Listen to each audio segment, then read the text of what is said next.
Olá, boa noite, estão me ouvindo?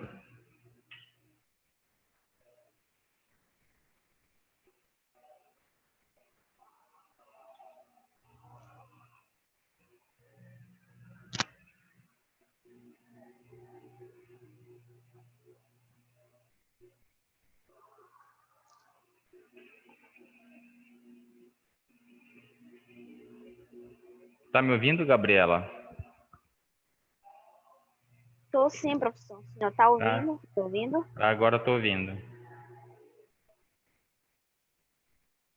Você é representante, não é isso? Sim, professor.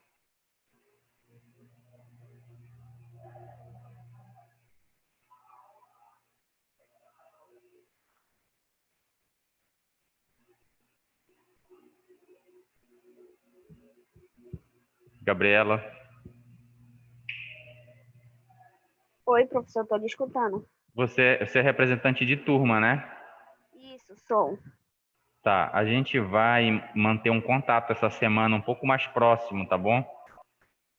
Para a Tá, gente conseguir fechar esse semestre aí com qualidade, tá? Em relação a alunos que estejam de segunda chamada, de verificação final, em relação aos trabalhos. Eu vou te repassar a lista dos alunos que estão com o trabalho bom para a gente conseguir resolver isso com o mais breve possível, tá bom? tá, tá ok. O senhor tem meu contato, né? Sempre eu falo com o senhor. Eu só não tá o teu nome lá, mas eu vou procurar no meio dos diversos Tá, eu, contatos lá. eu lhe mando uma mensagem escrito Gabriela, o senhor já sabe que sou eu. Tá ok, só para eu nomear lá, porque às vezes eu acho que não aparece o teu nome lá, não sei se tem a tua foto, mas a gente se fala, tá bom? Tá, ok, fico no aguardo.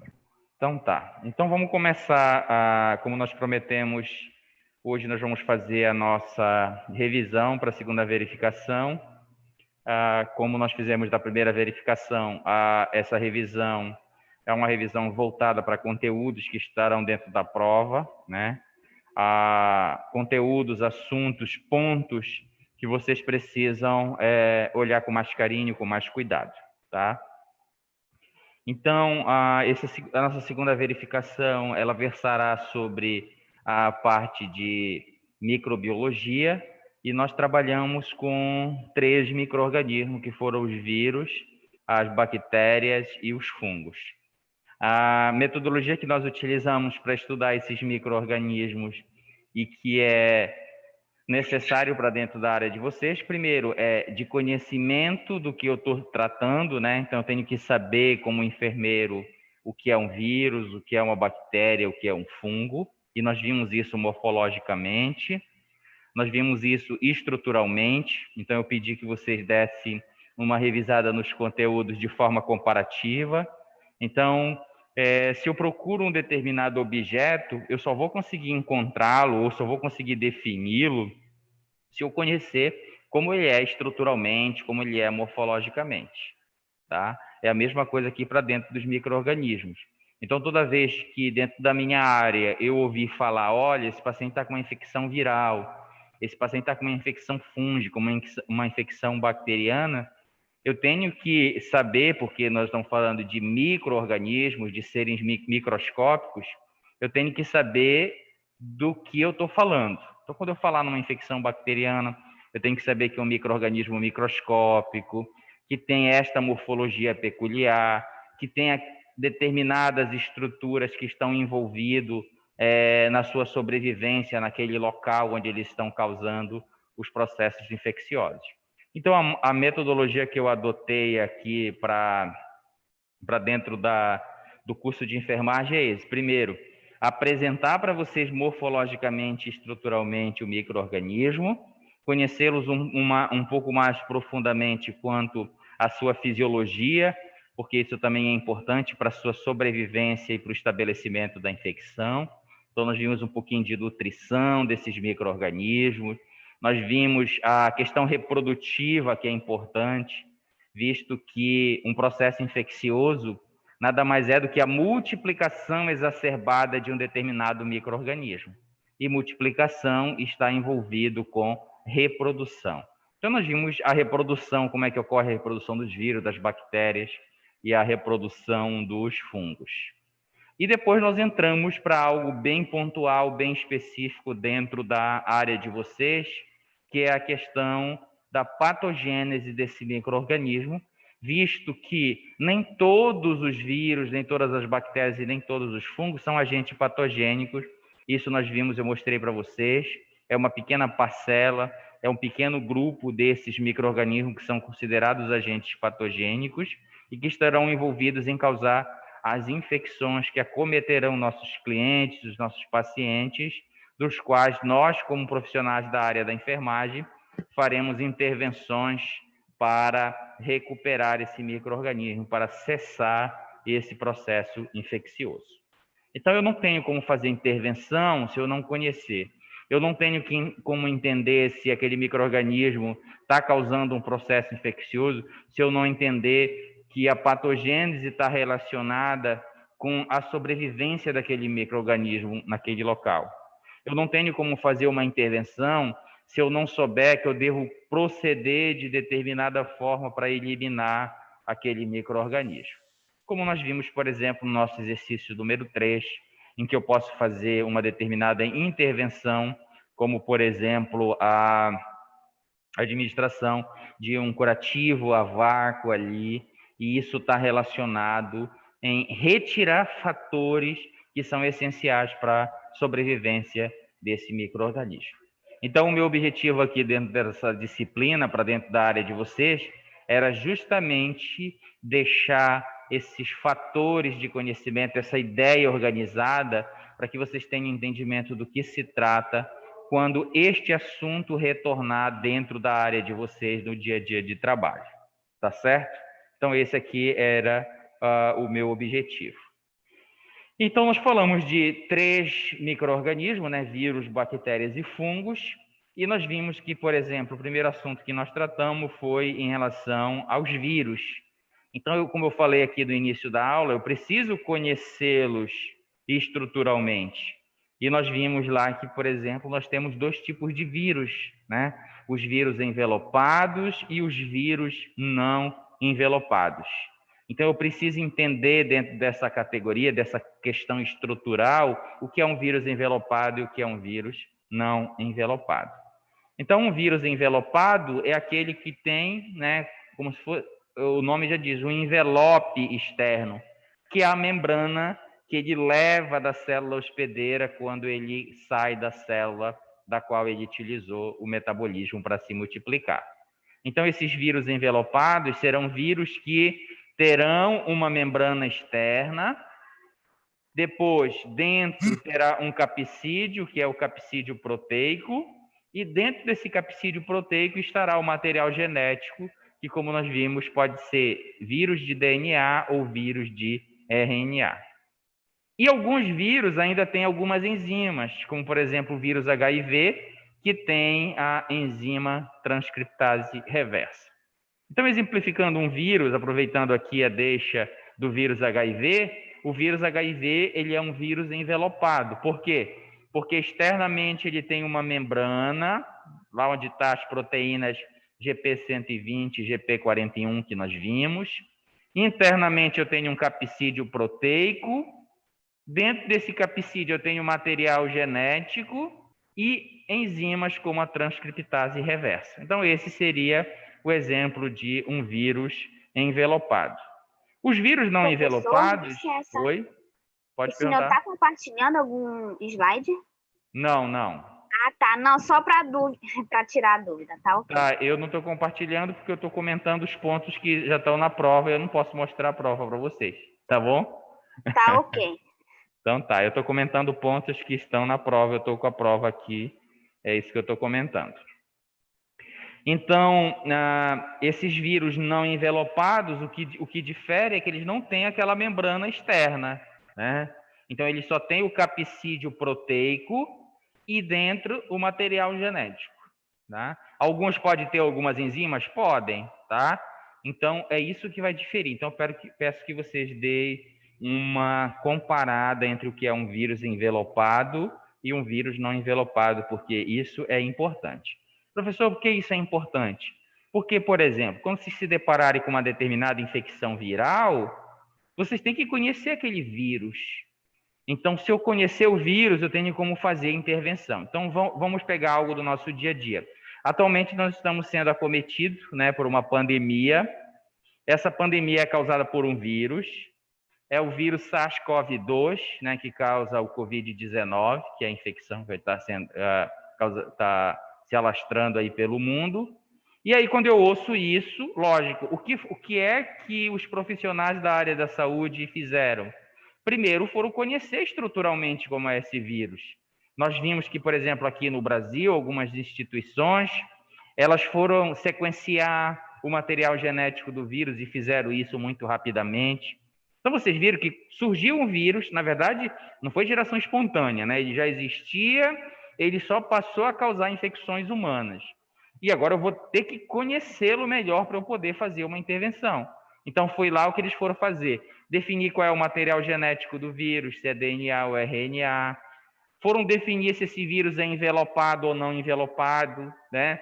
Nós sabemos já que o coronavírus é um vírus envelopado, por isso o nome dele é coronavírus, porque ele tem o seu envelope, proteínas, que quando é visualizado em microscópios especiais, fica como se fosse uma coroa.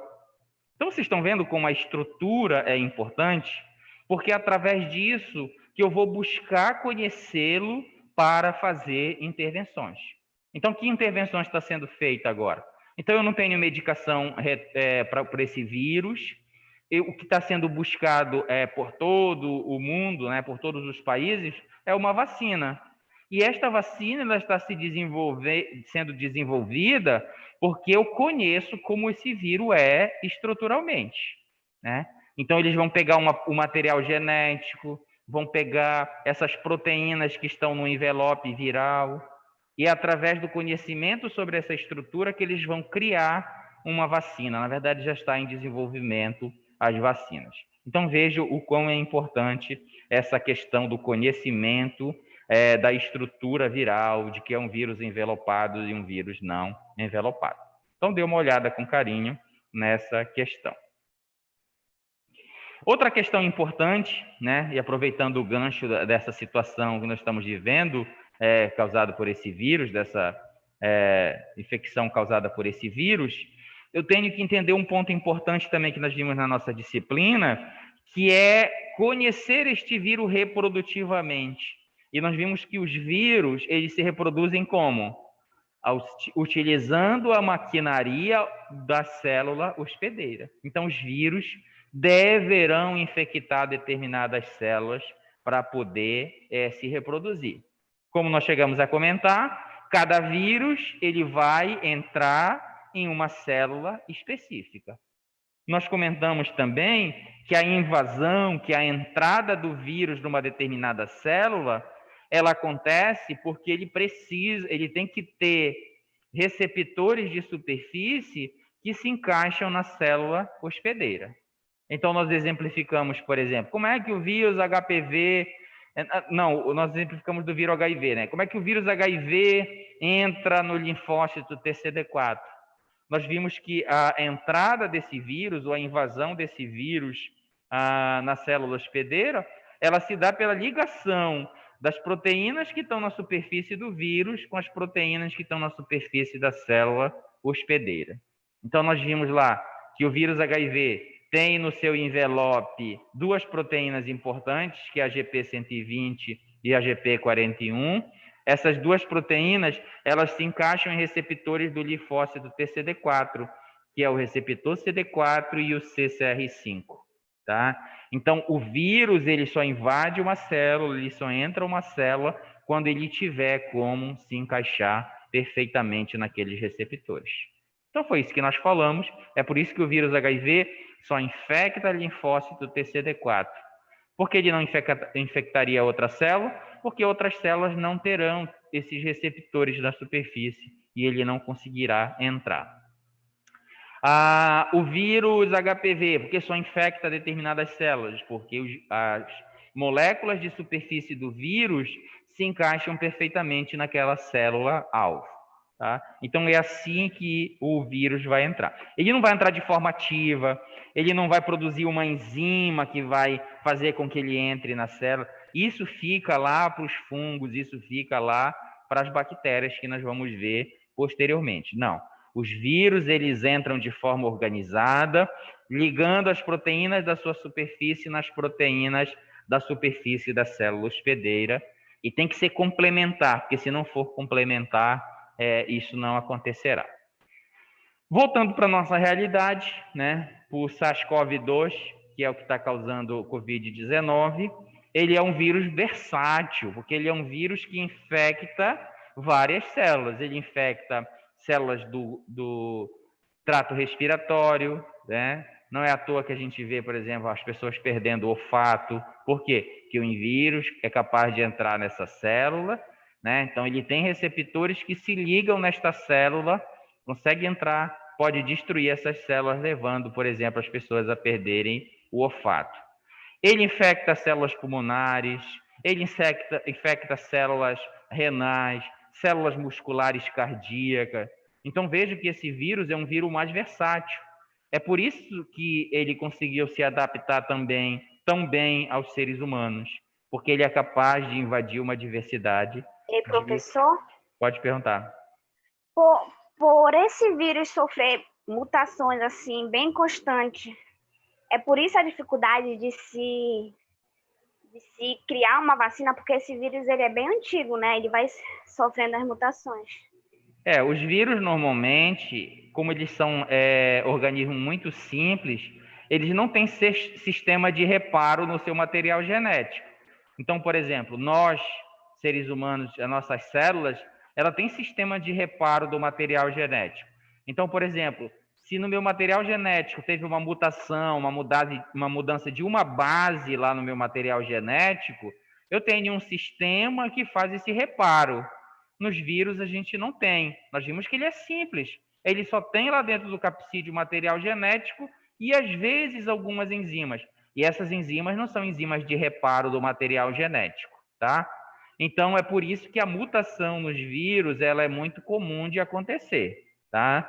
Só que apesar de acontecer muito rapidamente de uma geração para outra, essas mutações muitas vezes não influenciarão na mudança da entrada desse vírus numa determinada célula. Porque vamos imaginar, se um vírus sofresse uma mutação então vamos dizer, ele entra no linfócito TCD4, ele sofreu uma mutação que mudou o receptor da superfície da célula, não, do capsídeo dele ou do envelope, se mudasse, agora ele não conseguiria entrar na célula. Então, isso evolutivamente não seria favorável para ele. Então, as mutações que ocorrem, são mutações que permitirão esse vírus a tornar-se uma pequena modificação. Mas não é modificações que impedirão ele de infectar a célula. Porque se fosse isso, ele não se propagaria, a infecção deixaria de existir, porque agora o vírus mutado não seria capaz mais de entrar numa determinada célula, tá? Então, são outras mudanças e não mudanças relacionadas a como este vírus invade a célula, tá? Porque se eu sou um vírus que só infecta um único tipo de célula, agora eu sofri uma mutação e perdi esta capacidade de invadir a célula, isso seria maléfico para mim como vírus. Eu não conseguiria mais me infectar. Então, as mudanças em outros sentidos, tá? Em bases do material genético, em acréscimos de algumas informações, tá certo? Mas não é uma mutação no sentido de mudar a forma como eu entro na célula ou mudar a forma. Eu infecto agora o linfócito TCD4, agora eu mudei e vou conseguir infectar essa célula. Não. Por exemplo, o HIV é um vírus aí que está há um tempão, é um vírus que sofre mutações contínuas, mas ele não passou ele não mudou a célula que ele infecta, continua sendo o linfócito TCD4, tá? Então a mutação ou a mudança é em outro sentido, não nesse sentido da forma como ele invade a célula, tá? Então entendam, vejam lá como é a forma que esse vírus. Então, ele vai se encaixar perfeitamente no receptor da célula hospedeira e depois o capsídeo vai ser internalizado. Então, não é enzimas que ele vai jogar para invadir essa célula, né? Não é uma ligação direta, chegou e vou invadir ativamente, como alguns micro-organismos. O vírus não faz isso, né? Então, dê uma olhada para essa questão da ligação dos receptores. Então, nós vimos didaticamente lá como os vírus envelopados entram na célula, nós vimos como os vírus não envelopados entram na célula, e eu dei o exemplo do vírus HIV, a forma que ele utiliza para entrar na célula, ligando a proteína GP120 e GP41 no receptor da célula hospedeira, que é o CD4 e o CCR5. Então, esse é o segundo ponto. Outra questão importante, já que foi tocado nesse assunto, é a questão genética do vírus. Então, nós vimos que geneticamente, ou seja, o conteúdo genético desses micro-organismos são fitas simples de DNA ou RNA. Nós não vamos encontrar um cromossomo num vírus. Nós não vamos encontrar núcleo do vírus, né? Nós vimos que é fragmentos de DNA que estão lá dentro do capsídeo. Nós até comparamos isso, onde nós vimos que os vírus são fitas simples de DNA ou RNA, que as bactérias já têm um cromossomo e que os fungos já são célula. As bactérias têm um cromossomo e não têm núcleo, e os fungos eles já têm núcleo e têm uma diversidade de cromossomos, cerca de 21 cromossomos, tá? Então, eu pedi para vocês estudarem comparativamente. Então, olhem essa característica genética. O vírus são fitas simples de DNA ou RNA. As bactérias, elas são um único cromossomo sem núcleo, e os fungos não, são diversos cromossomos já englobados por um núcleo celular. E aí a gente consegue acompanhar evolutivamente como isso processou. Por isso que nós começamos dos vírus, do menos complexo vírus, aí fomos pegando o micro-organismo mais complexo, que são as bactérias, e depois os fungos. E relacionado à estrutura genética presente neles, nós vimos que é fitas simples de DNA ou RNA nos vírus. Nos fungos eu já tenho um cromossomo, e, aliás, nas bactérias eu já tenho um cromossomo, e nos fungos eu tenho mais de um cromossomo, né? Então, dê uma olhada aí nessas questões, porque pode vir uma pergunta relacionada a qualquer um desses 3 micro-organismos. Então, estude comparativamente o componente genético de cada um desses 3 micro-organismos que nós estudamos.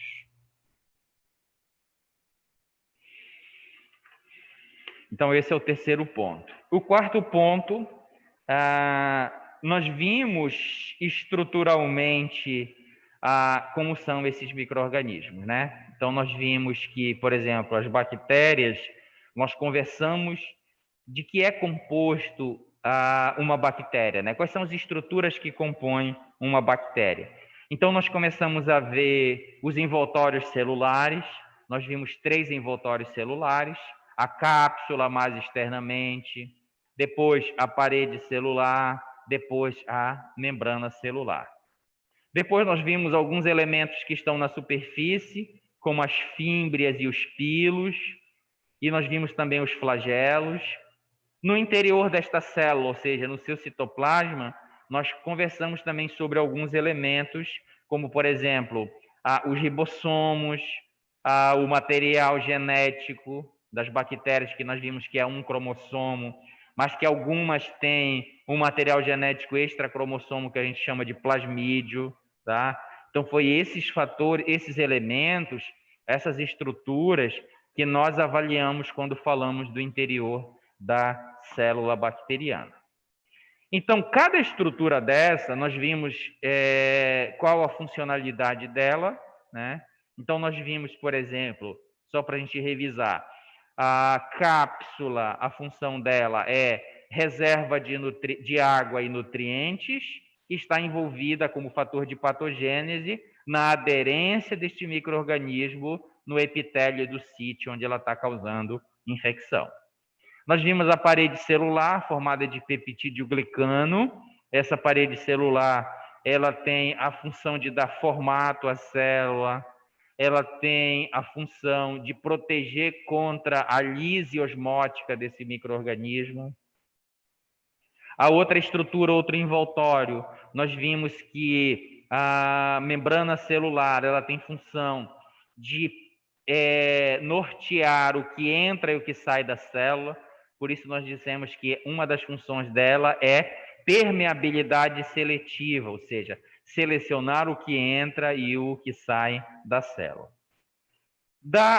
Dessas estruturas de superfície, como o pilos ou as fímbrias, nós vimos que estão envolvidos em adesão celular, e nós conversamos que uma célula que é capaz de se aderir ao epitélio é mais capacitada a sobreviver naquele ambiente. Nós exemplificamos a questão de uma diarreia, por exemplo, em que o micro-organismo fica aderido no epitélio gastrointestinal, e mesmo que as evacuações sejam contínuas, que esse líquido passe pelo tubo digestivo e mecanicamente acabe levando muitos micro-organismos para o meio exterior, alguns sobreviverão. Por quê? Porque tem essa estrutura de aderência no epitélio gastrointestinal. Então, nós relacionamos também não só a funcionalidade da estrutura, mas relacionamos isso com a patogênese das células bacterianas. Tá? O flagelo nós vimos que envolvido com movimentação. O material genético, seja ele o cromossomo ou o plasmídio, é o armazenamento de informação genética. O cromossomo, o único cromossomo bacteriano envolvido no armazenamento de informação genética capaz de manter aquela célula viável, e os plasmídios guardando uma informação genética adicional, como, por exemplo, a capacidade de promover resistência aos antimicrobianos. E, por último, nós vimos a questão dos ribossomos, que tem a funcionalidade de síntese proteica, né? Então, é o ribossomo que está envolvido para sintetizar as proteínas, e esta síntese, nesta fábrica proteica, ela tem que estar em funcionamento contínuo para poder sintetizar as proteínas que manterão esta célula íntegra, né? Que manterão esta célula funcionante, que manterão esta célula produzindo proteínas que, inclusive, podem ser utilizadas como fator de virulência, como nós vimos, tem algumas bactérias que produzem proteínas e depois elas jogam para fora, e essas proteínas, como proteases, lipases, estão envolvidas em causar dano no sítio infeccioso, nos nossos órgãos, nos locais do nosso corpo onde elas causam infecção, tá? Então, dê uma olhada novamente nessas estruturas bacterianas, sempre relacionando com a funcionalidade, qual é a função dela, e sempre relacionando com a questão da patogênese, porque isso permite a sua sobrevivência, tá? Então, uma dessas estruturas serão aí questionada quanto à sua funcionalidade. Ainda dentro das estruturas celulares, nós temos algumas. Então, tem duas questões nessa relação de estrutura celular, tá? Então, voltem a olhar para essas estruturas bacterianas, relacionando a questão da sua presença, da sua função e da patogenicidade, tá? Então, tem dois pontos aí, duas questões relacionadas a essas estruturas. O sexto ponto, então, a nossa prova ela é constituída de 7 questões. O sexto ponto a gente vai trabalhar o terceiro micro-organismo, que serão os fungos. Então, o que nós vimos lá nos fungos? Nós vimos que os fungos, assim como as bactérias, assim como os vírus, nem todos eles são micro-organismos patogênicos. Nós temos micro-organismos, dentre esse grupo de fungos, nós temos a maioria dos micro-organismos que são benéficos. Nós vimos lá nós utilizamos na produção de alimentos, na produção de bebidas, na produção de fármaco, que é algo que se faz presente dentro da nossa área. Tá? Então, pensem nisso. Eu fiz questão de deixar essa mensagem para vocês em relação aos micro-organismos, porque muitas das vezes nós deixamos essa mensagem de que realmente esses seres microscópicos são seres maléficos que querem prejudicar a gente, e nós vimos que não é nada disso, né? A maioria deles são benéficos, e os que são patogênicos também não querem causar mal para os seres humanos. Eles querem apenas sobreviver. Então, como eu falei para vocês, esses micro-organismos, eles não sabem se estão no teu pulmão ou se estão num tronco de uma árvore. Né? Eles só conseguem sentir o ambiente e saber se naquele ambiente que eles se apresentam naquele momento tem condições para ele se reproduzir, para ele sobreviver. Nutrientes, né? Condições, presença de condições ideais para ele se multiplicar. Então, se é no teu pulmão que ele encontrou essas condições, ele vai se desenvolver. Então, ele não sabe se está num ser humano, se está em outro animal ou se está num tronco de árvore, tá? Porque a gente ouve muito isso em relação aos micro-organismos. E muitas das vezes isso deturpa, né? Inclusive o nosso conhecimento, o nosso medo em relação a isso. Então, algo que eu não comentei com vocês, mas que muitas das vezes a gente ouve, por exemplo, um dia desse eu li uma manchete em um jornal, hospital é acometido por bactérias comedoras de carne, né? Aquela chamada, aquele título de reportagem apelativa, né? Você comprar o jornal para você ler. E como nós vimos aqui na nutrição bacteriana, nenhum desses micro-organismos, nenhuma bactéria come carne, não é isso? Ela se alimenta de macronutrientes, micronutrientes e alguns fatores de crescimento. Então, essa questão comedora de carne é porque esse micro-organismo, quando ele se instala num determinado epitélio, né, num determinado sítio, a lesão, a sua multiplicação e a produção de algumas substâncias, algumas enzimas, associado ao fator sistema imunológico, promove um dano tecidual extenso.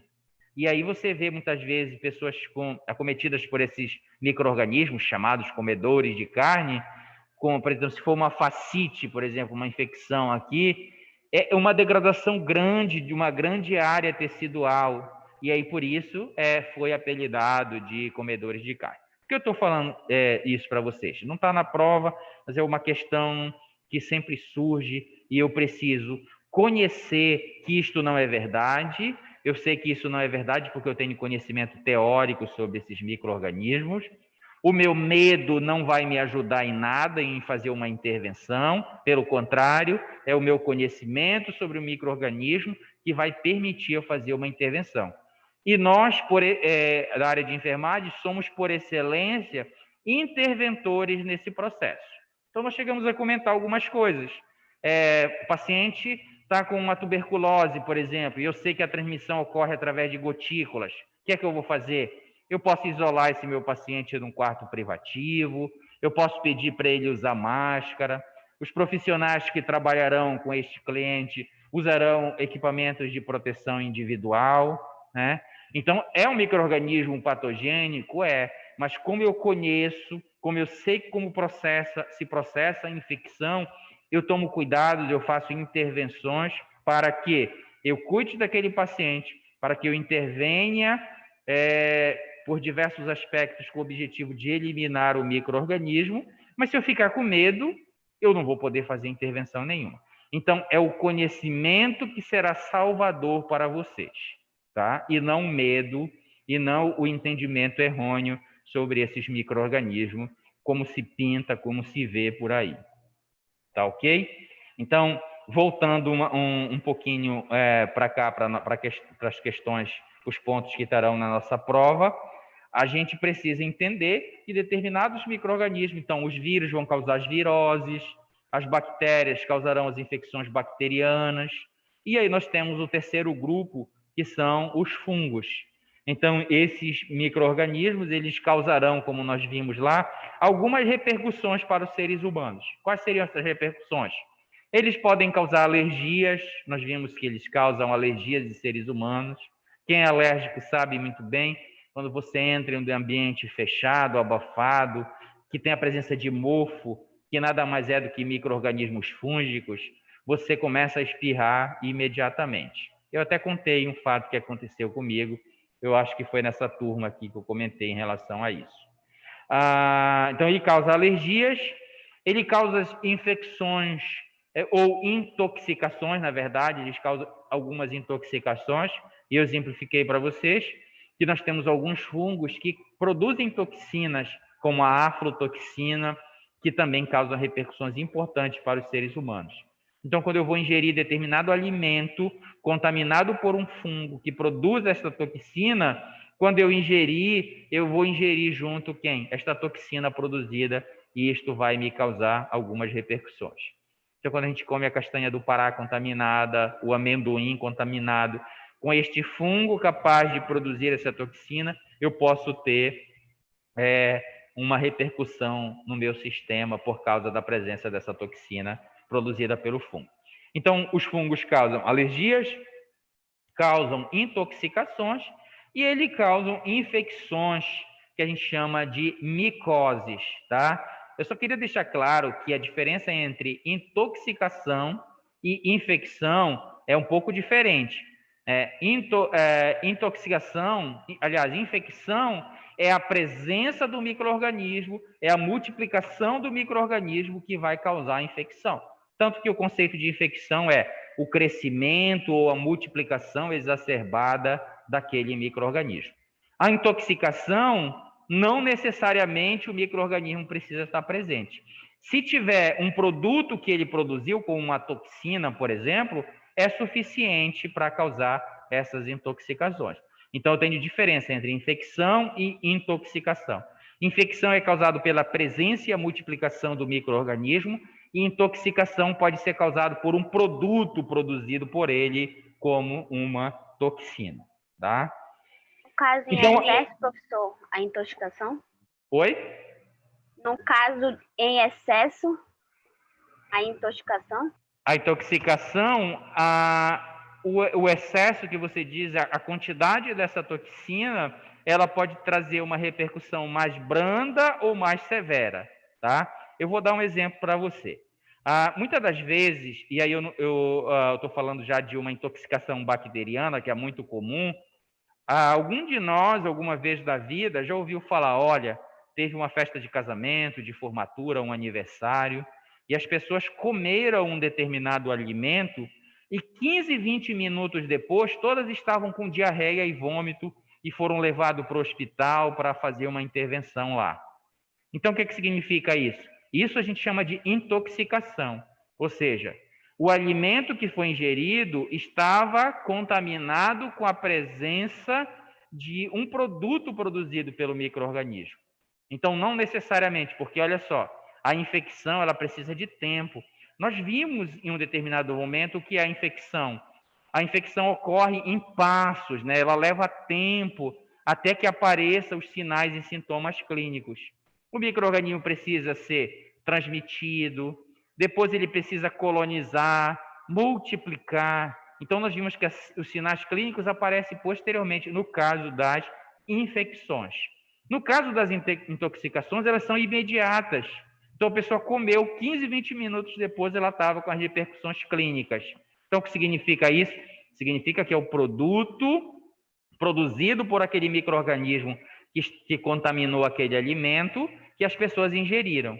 E a inserção desses elementos, dessas toxinas, a repercussão clínica é imediata. Qual foi a repercussão clínica? Diarreia, vômito. Essa diarreia e vômito pode ser branda, né? O grau dela depende da quantidade ingerida. Então, se eu ingerir muita toxina, a repercussão clínica vai ser mais potente. Se eu ingerir pouca toxina, a repercussão é um pouco menor. Então, depende da quantidade que eu ingerir desse alimento, tá? Contaminado. Entendeu, Gabriela? Entendi, professor. Obrigada. Ok. Então, em relação voltando aqui para os nossos fungos, a questão eles causam as alergias, causam as intoxicações e eles causam micoses. Nós vimos que são de 3 tipos: as micoses superficiais, as micoses subcutâneas e as micoses sistêmicas. Então, eu peço que vocês dêem uma olhada nas aulas que nós falamos sobre isso. As micoses superficiais são aquelas que são causadas, né, superficialmente. Então, são fungos que causam infecções superficiais. Então, a pitiríase versicolo, que é o pano branco que eu falei para vocês, é exemplo de uma micose superficial. A candidíase oral, a candidíase vaginal, é considerada também uma micose superficial. Esse seria exemplo de micose superficial. As micoses subcutâneas são aquelas em que o fungo é levado para o tecido subcutâneo. E aí eu teria o exemplo que nós demos lá, a cromoblastomicose, que é uma infecção fúngica subcutânea. Nós temos o micetoma, que lá no material de aula de vocês, é aquele, quando nós falamos de melanina, eu mostrei para vocês aquele pé daquele indivíduo, daquele cliente, tomado por um fungo produtor de melanina. Aquilo é uma micose subcutânea, eu falei para vocês. Então, as micoses superficiais são aquelas que causam na superfície da pele. As subcutâneas é que o tecido é mais profundo, causado no tecido subcutâneo, e normalmente isso ocorre pela inserção do micro-organismo fúngico. E a sistêmica é aquela que normalmente está presente na corrente sanguínea e que tem capacidade de disseminar para outros locais, tá? Não significa que uma micose ela é superficial, que ela não pode ser sistêmica ou subcutânea, desde que ela seja levada para lá. Então, nós temos infecções por fungo na corrente sanguínea e, normalmente, essa infecção se dá porque eu levei o micro-organismo lá para a corrente sanguínea. E quando eu levo, eu tenho o que a gente chama de infecção sistêmica. Então, dê uma olhada nesses 3 tipos de micoses: as superficiais, as subcutâneas e as sistêmicas. E, finalmente, o nosso último ponto, ainda dentro dos fungos, nós vimos alguns fatores de patogênese desse micro-organismo. Então, ele tem alguns fatores de patogênese, como formação de biofilme, como o dimorfismo, que é a capacidade de mudar de uma forma para outra, ou seja, de levedura para filamento e de filamento para levedura. Nós vimos que ele tem também alguns fungos, tá, pessoal? Que fique claro isso, não são todos os fungos que produzem um pigmento chamado melanina, mas quem produz, chamado de fungo demáceo, ou fungo produtor de melanina, esses fungos, eles depositam melanina na sua parede celular, e nós vimos que a deposição desta melanina, né, daqueles grânulos, tem até uma figura lá, a deposição dessa melanina na parede fúngica é considerado um fator de virulência, porque essa estrutura, porque este pigmento está responsável pela sobrevivência desse micro-organismo, pela proteção deste organismo fúngico contra diversos fatores, como, por exemplo, agentes oxidantes, como, por exemplo, elementos das células do sistema imunológico, que eu exemplifiquei lá para vocês. Então, por exemplo, o macrófago fagocita um fungo que produz melanina, e aí, quando ele for jogar as substâncias oxidantes sobre esse fungo, né, nós vimos lá que ele fagocita, deixa dentro de um compartimento, depois há a fusão fagolisossomal, e nesse lisossomo tem componentes oxidantes que ele jogará sobre o fungo para destruir. Só que esse fungo tem a melanina depositada na parede, e a melanina é um excelente antioxidante e vai proteger esses fungos contra a ação desses agentes oxidantes, produzido, no caso, pela célula do sistema imune. Nós vimos também que essa melanina, como ela é depositada na parede, ela está responsável pela não entrada de agentes antifúngicos na célula bacteriana, aliás, na célula fúngica. E nós vimos que antifúngico ou antimicrobiano, ele tem que estar dentro da célula fúngica. Se ele não entrar, ficar do lado de fora, ele não terá funcionalidade nenhuma. Então, os fungos que têm melanina na parede, ele dificulta a entrada de moléculas antifúngicas para o interior da célula fúngica, levando assim à proteção desse micro-organismo. Então, aí a gente tira que essas estruturas presentes nos fungos, que esses elementos presentes nos fungos são elementos e são estruturas que capacitam ele a sobreviver naquele ambiente. Então, por isso essas questões, essas estruturas, esses elementos, esses pigmentos, são considerados fatores de virulência. Então, toda vez que a gente vê um fungo escurecido, um fungo produtor de melanina, a gente tem que imaginar que aquele pigmento protege ele contra agentes oxidantes, contra radiação ultravioleta, contra a ação de antimicrobianos, e por isso um fungo demácio ou um fungo protetor de melanina é um fungo potencialmente patogênico, porque ele tem essa estrutura que permite a sua preservação celular e a sua sobrevivência consequentemente. Ok? Então, são esses pontos aqui que eu queria conversar com vocês aqui nesse momento. Agora a gente está aberto aí para possíveis dúvidas. Se alguém tiver dúvidas, esse é o momento.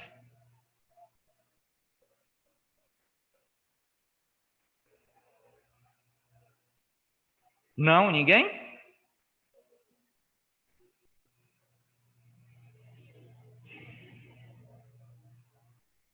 Agora é a hora de falar. Fale agora ou cale-se para sempre. Então tá, pessoal. Por hoje é isso. Eu vou postar esse material para os alunos que não se fazem presente aqui na aula online. Vou deixar lá na plataforma para que vocês tenham acesso. Eu vou manter contato com a representante de turma, com a Gabriela, para a gente terminar esse nosso processo, né? A gente está no processo de finalização aqui do semestre. Peço que vocês aproveitem o tempo disponibilizado para vocês fazerem a prova. Nós temos a oportunidade agora, na verdade, eu não considero nenhuma facilidade, eu considero uma outra oportunidade de organizar as minhas ideias, de eu consolidar conteúdos dentro da minha cabeça, que, como nós vimos, é importante. Então, use o tempo da prova, né? Não façam com pressa, pegue os materiais, dê uma revisada nos vídeos, nos materiais que eu já enviei para a plataforma, os PDFs, que é aquele material de apoio dos slides, eu já enviei para vocês, tá? Então, aproveitem, considerem isso mais uma oportunidade de organizar ideias, de adquirir conhecimento, tá? Então, esse aqui é o nosso último encontro online. Na verdade, eu acho que nós teremos para questões de comentário da prova, essas coisas, mas eu digo assim, em relação à questão de conteúdo mesmo, a gente encerra hoje, tá certo? Então, eu queria agradecer a vocês, né, por estarem aqui. A gente está vivendo um momento de dificuldade, né, por causa da pandemia, mas nós estamos conseguindo nos adaptar, né? A questão de conteúdo, que instrumentalizará vocês para o trabalho do dia a dia não foi prejudicado, tá? Então, eu gostaria de agradecer a oportunidade de me fazer presente aqui dentro dessa disciplina com vocês, né? Espero ter conseguido deixar para vocês uma ideia da importância desses assuntos que nós trabalhamos, tanto de imunologia quanto microbiologia, para dentro da área de vocês, né? Então, esse será apenas uma peça, essa disciplina é apenas uma peça do quebra-cabeça que é a formação de vocês, tá? Então, eu procurei da melhor forma possível deixar essa peça para vocês e demonstrar que essa peça ela é uma peça fundamental para a formação de vocês, ok? Agradeço a todos, muito obrigado. Obrigada, professor. De passar a imuno e como é que eu esqueci o nome da outra? Microbiologia. Microbiologia, trazer ela para dentro da enfermagem, né? Porque muitas das vezes, quando a gente não traz para dentro da nossa área, se dificulta mais o entendimento. Obrigada mesmo. É nesse sentido que eu quero. Então, pegue isso como um instrumento que vai ajudar vocês muito no dia a dia de vocês. Lógico que não é algo terminado, algo fechado, é algo que vocês ainda irão construir. Eu deixei aqui para vocês também a ideia de que nem tudo passou aqui por sala de aula, muitas das coisas vai depender do indivíduo, do profissional, né, da curiosidade dele, da busca, né, porque o conhecimento ele sempre vai estar se fazendo presente no nosso dia a dia. Eu preciso colocar um tijolo, né, fazer a minha reforma do meu conhecimento cotidianamente. Vocês ainda estão em formação, mas vocês vão ver que essa questão ela se fará muito presente no dia a dia de trabalho de vocês.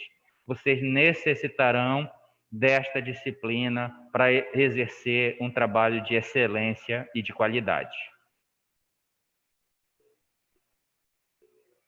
Então, boa noite a todos. Boa noite, professor. Boa noite, professor. Obrigado pela sua matéria. Nada.